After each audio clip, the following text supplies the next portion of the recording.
I want to talk about biochar, which is a soil enhancer, and what properties it brings to the soil. You get the biochar after it's crushed into smaller pieces and mix it with your chicken manure, cow manure, with your compost. Let it charge. This is what's the process, it's called charging, where it charges for at least 2 weeks, and then you put it in your soil. Because what's going to happen, all the microbial activity, fertilizer, bacteria, which are bacteria and fungi, are going to go inside here and live in it. The second thing I want to talk about is rock dust, which we know rocks are made out of minerals. Minerals are necessary for the plants to grow healthy. And how do we get that available at the plant root? So what you do, you're actually taking rocks, crushing it, and this is my crazy crusher. What you do, you stick the rocks in here, different, even almost up to a golf ball size, put it in here, close the lid, and then crush it. Because you want to get it as fine as possible, as fine as flour, to where I get just the fine stuff, because this is what actually what your plants can process. And like I said, it stays in the soil, it doesn't go anywhere, and it's a continual feeding of minerals, of trace elements that plants need. The third thing I want to talk about is compost. So what I do, I stack my stuff on top and I water it. That's one key component which is important to composting, is providing water, because the compost pile is going to get hot. Actually, it can get to 80 degrees, even more, even 100 plus degrees heat in there, as everything is breaking down, as everything is decomposing, and the bugs are going through it, the fungi, bacteria is working on it.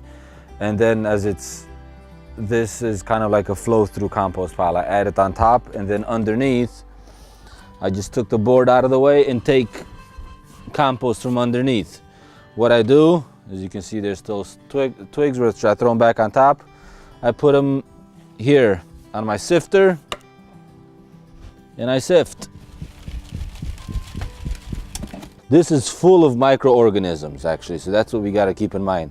This is full of fungi, bacteria that naturally live in the soil, and plants actually need it to grow and set fruit and stuff. You mix this with your biochar, you mix it with your rock dust, and then you have a super soil. The advantage or disadvantage of the Ancilla farm is the variety of soil types. There's not one soil type that covers the whole property. So one method won't work across the whole property. There are billions and billions of bacteria and other beneficial things that help break down and make the soil a living biological organism. And the more you take care of what feed these bacteria, the microbiology, the more productive that soil is going to be over time. Well, a cover crop keeps the soil in place, basically. That's one major advantage. And the other is through the life cycle of that plant, it adds organic matter back to the soil that feeds that bacteria. The Ancilla Beef and Grain Farm has 30 acres moving towards organic production. It's a transitional period. That's 3 years. And so this will be the second year that this 30 acres is in transition. And that transition period is like a buffer to assure that no chemicals or anything that's not organic has been applied to that field. And so after the 3-year period, it can be certified as organic, and then any crop that comes off of that ground can be certified as organic. It's an important part of agriculture today.